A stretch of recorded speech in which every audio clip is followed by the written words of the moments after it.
Hey everybody. Well, I have some exciting news. Today, my FAFSA got submitted and approved, and so I am going to be officially going back to college. I'm not fully enrolled yet into my classes, but shortly I'll be getting contacted by my liaison or advisor, if you will, and I'll be going back to college. I'll be going back to Anoka Ramsey Community College, where last year I was enrolled and I went to a semester, and I actually got on the dean's list. I was about 3 points away, or three percentage points away from getting all A's. So I know I can do it. It's just really daunting because now, even today, as I'm going through the FAFSA, I'm like, oh man, all these questions and all this stuff, and it's bringing me right back to where I was last year. And unfortunately, you guys know, in November of last year, just a few weeks away now, it'll be a year, Zoe was killed. And it took a lot out of me. And I'm assuming it would take a lot out of anybody. We got Zoe before I started school as a therapy dog, as somebody that could be my companion during the day while the kids are in school, and then while I'm in school.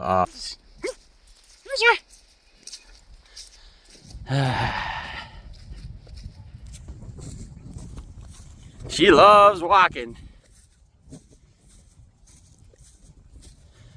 More like pulling. I could take a break and go out and walk her. The whole idea of having a dog was to get it to be a companion for me and with me, and unfortunately we got the wrong type of dog. We got a shepherd mix, and it was a rescue, but she was a puppy, but it was really hard to train a dog, and it was really difficult to train a dog and go to school and have a life and kids, and I'm not I mean this in the utmost respect to myself and to anybody who loved our dog, but I think losing Zoe ultimately was a blessing in disguise. It's really difficult for me to say that because I really loved that dog and I had a really profound connection with that dog. But the last couple weeks, I watched my friend's dog, Jazz. My friend needed to leave his current situation and go seek help for his mental health. Like immediately. So I agreed to watch his dog for a couple weeks, and it was healing. It was a companionship. It was a friendship. I think she was such a good dog.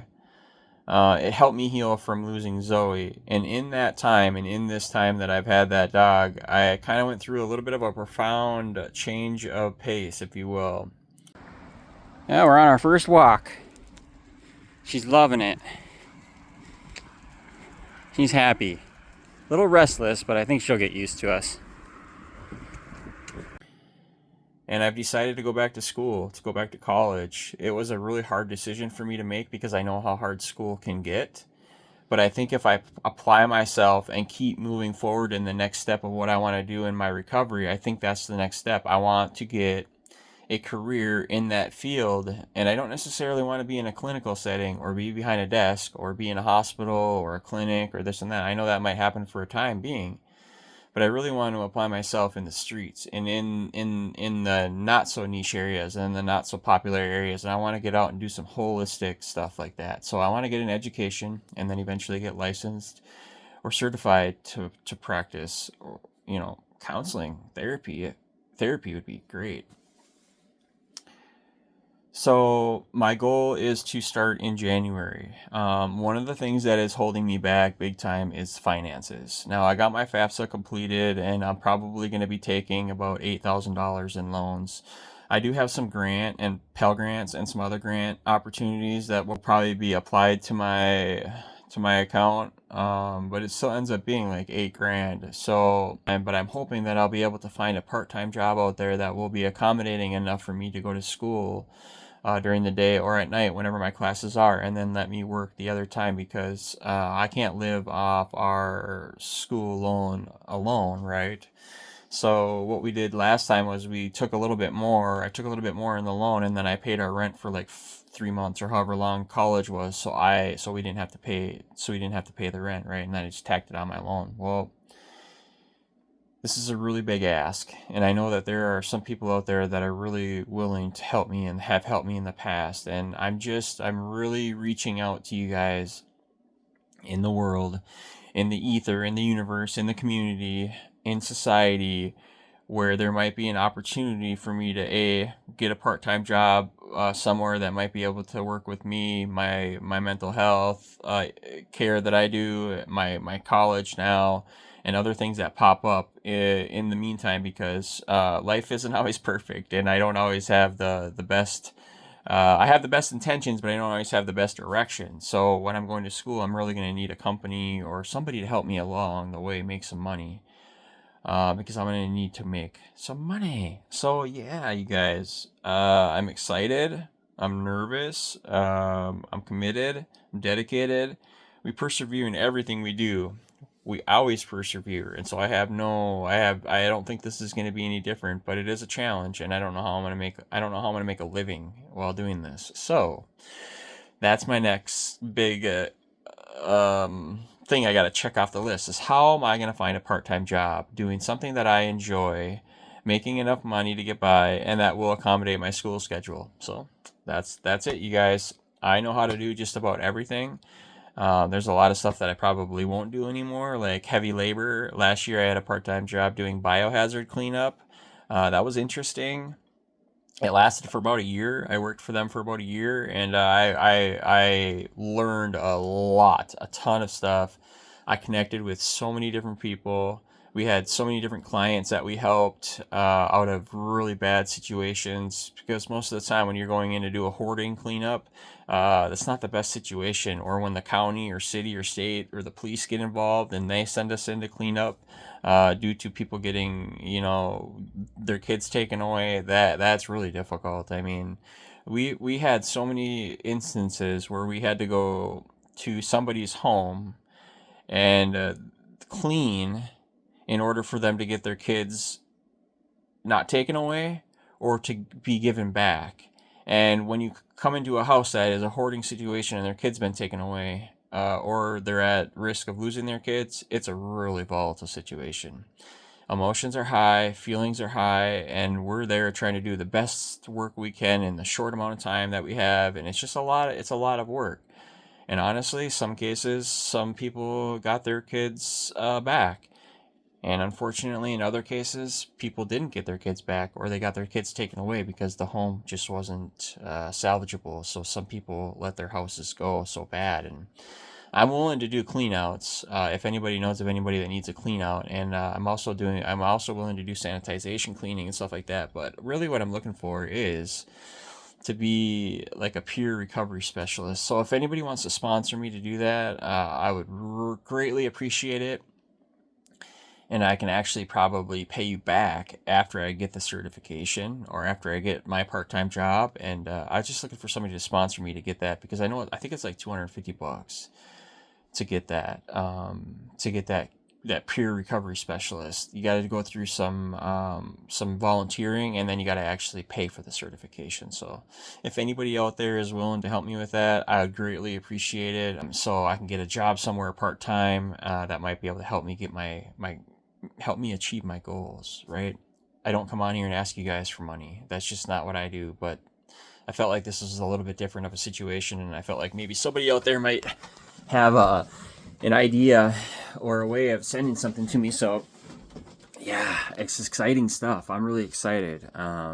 Anyways, I hope you guys all have a great day, a great Monday. I'm going to include the reading that I did here a little bit ago in another video that I didn't post. So I love you guys. God bless. If you want to help me, I will leave the links to my PayPal and my Cash App in all the links, descriptions, and the comments of all the videos that I post, because I'll be posting on YouTube and Facebook. So if anybody out there is willing to help support my mission, that'd be great. I'd really appreciate it. And I can even pay you back if you'd like to. Or maybe when I get my college loan money, I can pay you back then. I mean, that's an idea too. If somebody wants to sponsor me until I get my loan money, that would be great. And then that way I can start to get a part-time job in the field that I want to get into, instead of swinging a hammer or doing biohazard cleanup. I mean, I love doing that stuff. It was fun. I learned a lot, but it's just not really what I want to do. I don't want to see people get their kids taken away. I don't want to clean up dead bodies. I don't want to do physical labor, and I don't want to be in charge of other people at the moment. I just want to make some money. I don't want to be a leader. I just want to go do work, make a wage, and go home. Is that possible? I hope so. See you guys. Let's read the 24 hours a day reading today. And this is a good one. November 3rd is a good one. I like it. So here we go. I have charity, another word for love. That right kind of love, which is not selfish passion, but an unselfish, outgoing desire to help other people. To do what is best for the other person. To put what is best for him or her above my own desires. To put God first, the other person second, myself last. Charity is gentle, kind, understanding, long-suffering, and full of desire to serve. This program of recovery has given me this. What I do for myself is lost. What I do for others may be written somewhere in eternity. Have I charity? I like that. That's a good one. Although I don't always agree with putting other people first.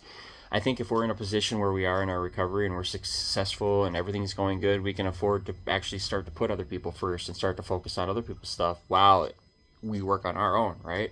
Got to be very strong, and you got to be long in the tooth in recovery to do that, though. You can't just try to start this stuff early in recovery. You have to be cemented, right? Ask what you will, and it shall be done unto you. God has unlimited power. There is no limit to what his power can do in human hearts. But we must all have God's power, and we must ask God for it. You see, God's power is blocked off from us by our indifference to it.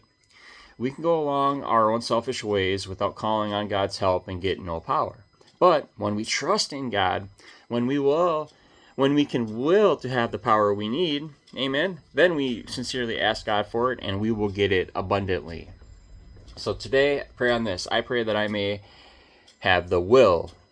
I pray that I may will to have God's power. And I pray that I may keep praying for the strength I need. So if some of you guys missed yesterday, we went on a memorial ride by, and I'm working on a vlog video for that. I'm spending a little bit more time on this video just due to the fact that it is in remembrance of somebody else's child, somebody else's friend, brother, son, grandson. And so I'm trying to do my due diligence and keep it and edit it to be, somewhat of a remembrance of Tyler too, and not just a Sunday vlog video where I'm being all crazy and whatever. I really wanted to make this kind of special, and so I'm spending some time on that, and so hopefully today I'll be done with that. But I also have some other stuff I got to get done for school too. So, you guys, I have a lot of people out there that support us. The channel is growing. I have a ton of friends on Facebook, family and friends. And I know a lot of people support the mission and the journey that I have going forward. And this is going to be a huge step for me. So just continue to support me. And I really appreciate you guys' unending support.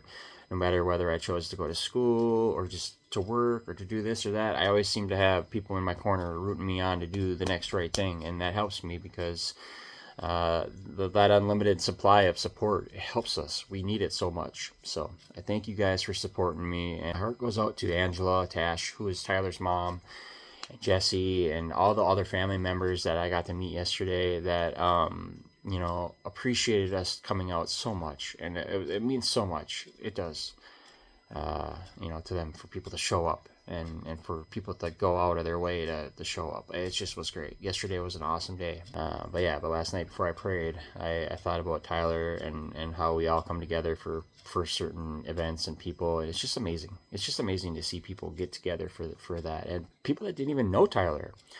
It's just an amazing thing. So I'll keep you guys updated on my school stuff. I actually got enrolled and applied for all my FAFSA stuff today. So hopefully step by step it'll go. Or I didn't get enrolled. Sorry, I got applied.